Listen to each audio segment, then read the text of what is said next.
The crunch of plastic shattered the morning silence as Jake Whitmore, the HOA president's son, slammed his $300,000 Dodge Challenger into my trash can. The garbage exploded across the driveway, scattered like confetti, but Jake didn't care. This wasn't an accident, it was his daily routine. I'd had enough. Instead of replacing my trash can, I set a trap, a painted trap. As Jake sped off, I grinned.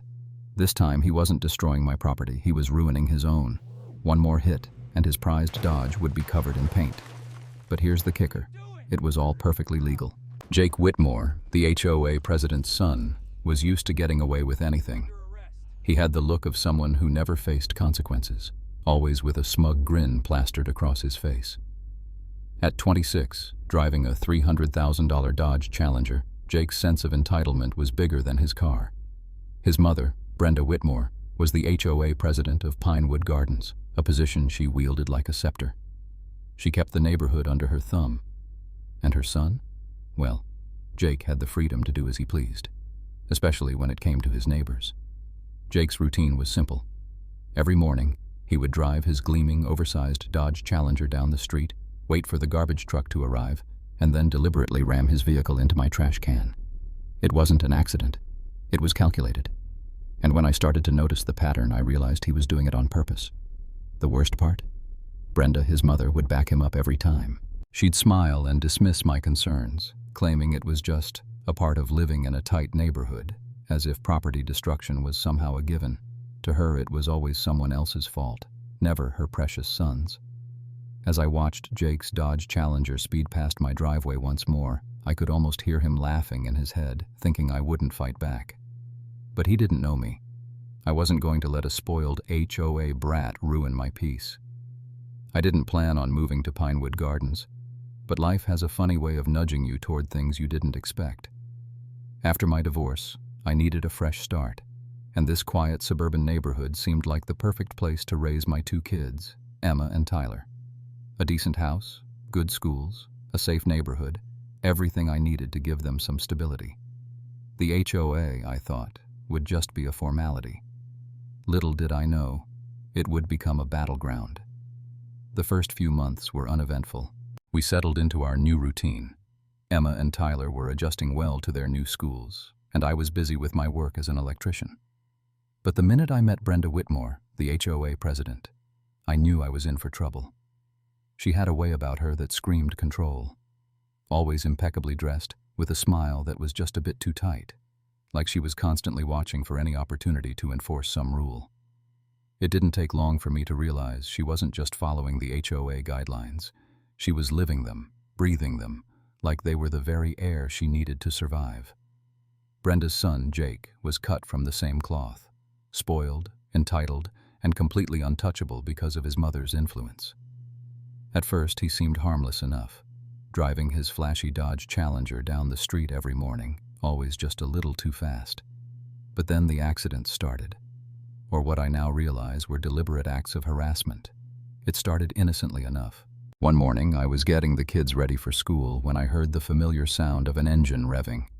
I didn't think much of it at first, until I heard the crunch of plastic. Rushing outside, I saw that my brand new trash can had been destroyed. Garbage was scattered across my driveway like confetti. There was Jake, rolling down his window, looking at me with that same fake concern he'd perfected.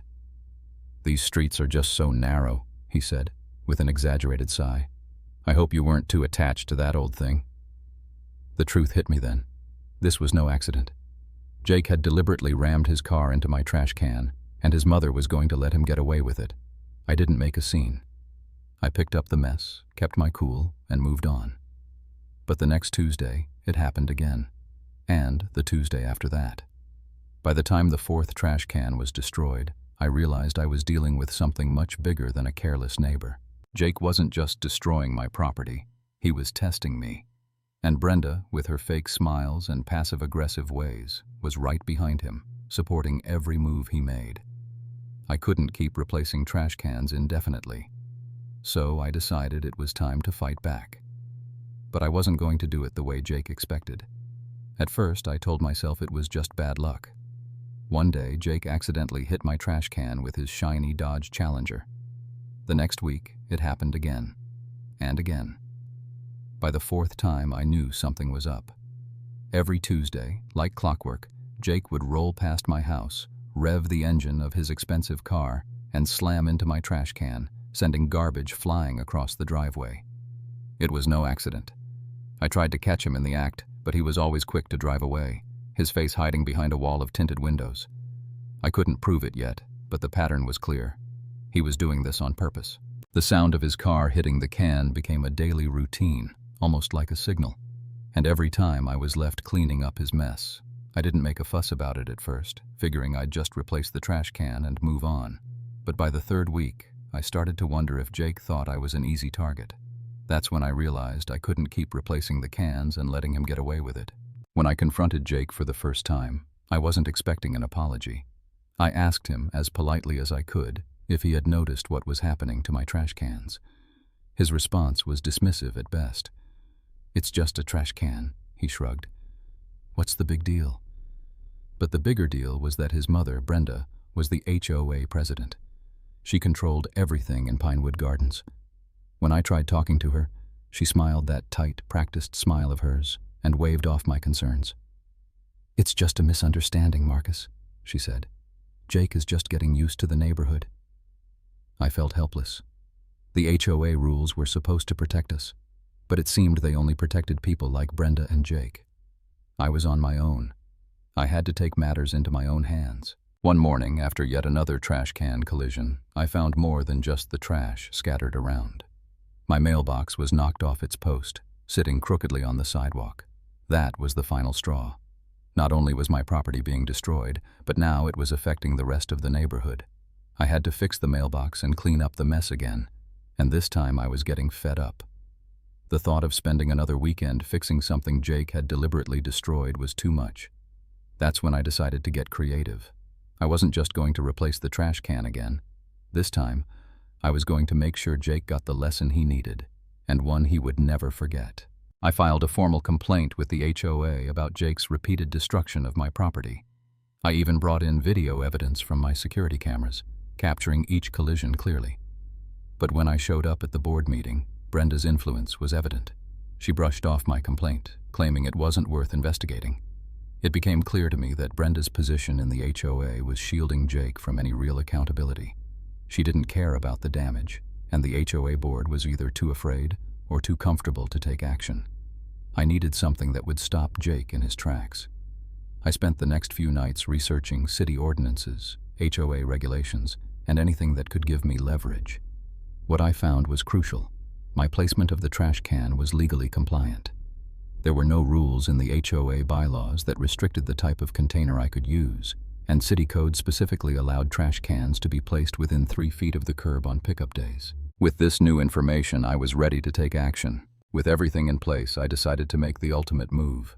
Instead of replacing my trash can, I was going to replace it with a new kind of trash can, one that Jake wouldn't be able to easily destroy, but would still comply with the law.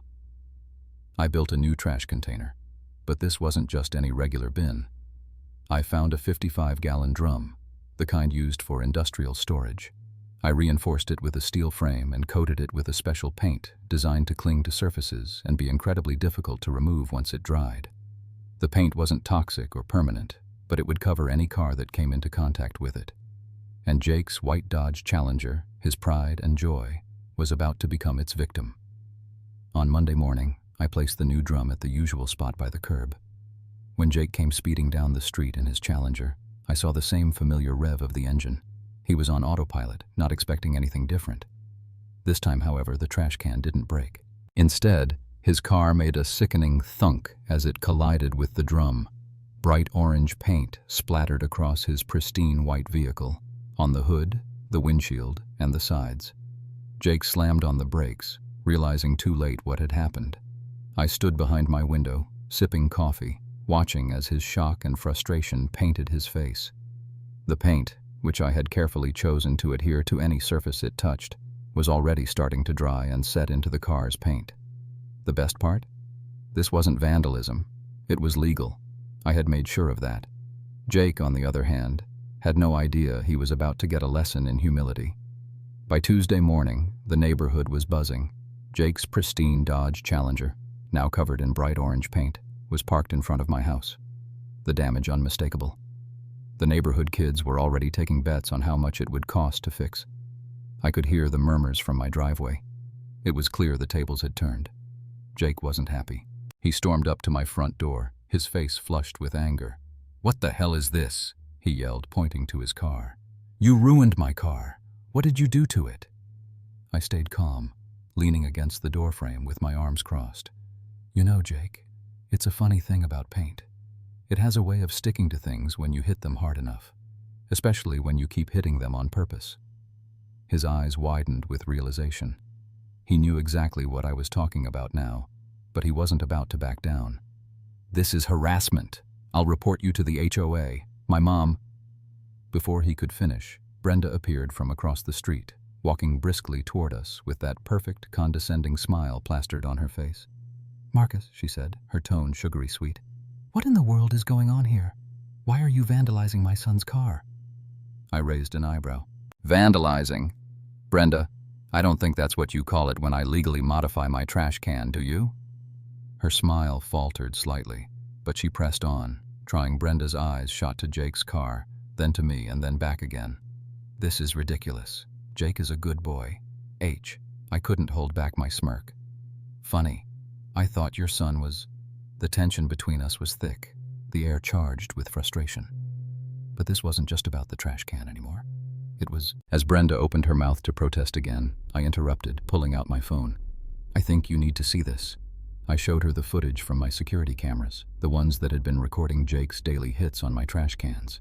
The first video showed Jake speeding toward the curb, his Dodge Challenger's bumper crushing the plastic trash can with a sickening crunch. The next clip showed him doing the same thing again and again over the past few weeks. The footage was clear, time-stamped, and undeniable. Brenda's face paled as she watched. "You've been filming this?" she muttered. "Why didn't you just call the police?" "The police?" I replied, my voice cool. "Why bother when I've got proof right here?" I leaned in closer, letting the weight of the evidence sink in. "And this time, I've got the legal right to make whatever adjustments I need to my trash can.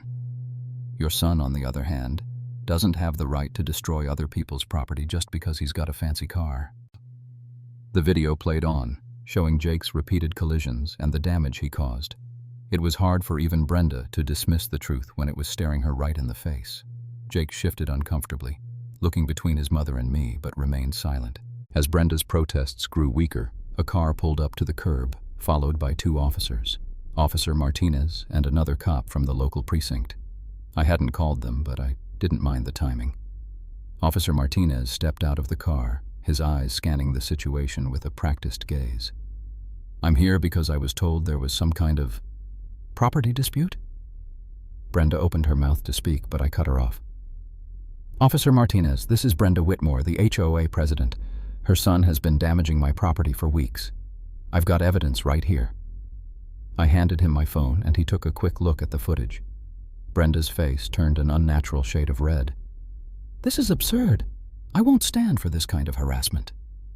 Martinez raised a hand, silencing her. "Ma'am, I've seen the footage. I'll need to take a statement from both parties, but it's clear your son's actions are the ones causing the damage. And we'll need to take a look at the claim he filed with his insurance. I'm sure they'll be interested in seeing this evidence too." The truth hung in the air like an uncomfortable silence. Brenda's mouth opened and closed, but no words came out.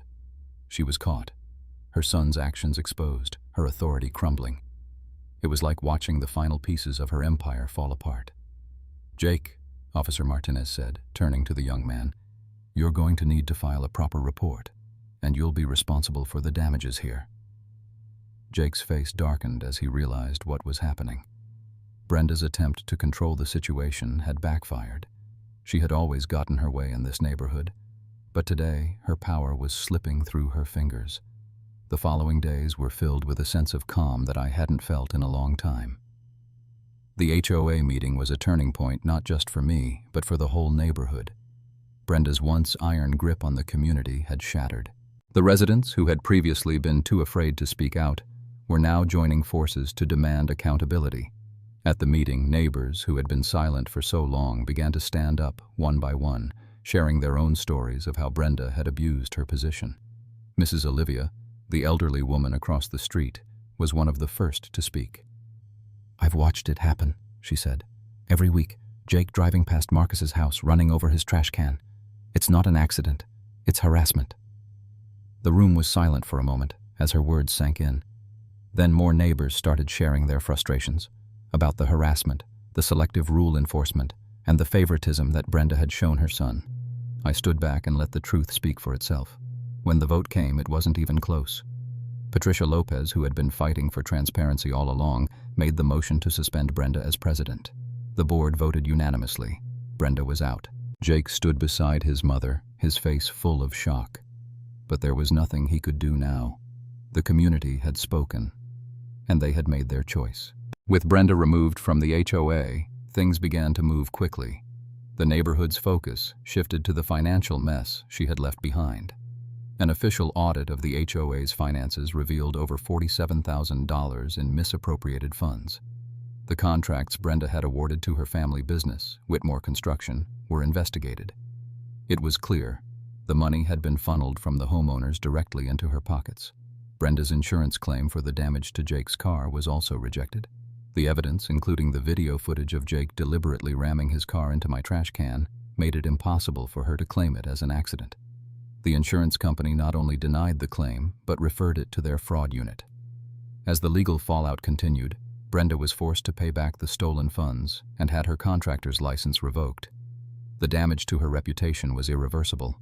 The community saw her for what she was, a manipulative leader who used her position for personal gain. She had nowhere to hide anymore. By the time the holidays rolled around, Pinewood Gardens had undergone a complete transformation. The new HOA board, under Patricia's leadership, started working on the community's projects that had been neglected for years. The first project, renovating the community playground, funded by the $47,000 that Brenda had stolen. It felt like the community was finally healing, and the change was visible everywhere. As for me, the settlement money from my legal victories allowed me to establish the Marcus Holloway Property Rights Scholarship. It was a small but meaningful way to give back, especially to students who showed the same kind of determination to fight for what was right. Emma, who had been embarrassed by the whole situation, helped me set it up. Seeing the positive change it brought was the ultimate reward.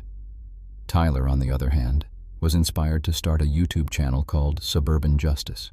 He used it to share stories about HOA disputes, and soon it began to attract viewers from all over the country. His channel became a platform for homeowners to share their experiences and fight back against HOA abuses. The community, once divided, now worked together. People were more open, more supportive of one another. Neighbors who had once kept to themselves were now engaging in community projects, helping each other out. As for Brenda and Jake, they couldn't escape the consequences of their actions. Brenda was out of the HOA, and Jake's insurance fraud case was only the beginning of their problems. The neighborhood, once under their thumb, had found its voice. And for the first time in a long time, Pinewood Gardens felt like a real community again.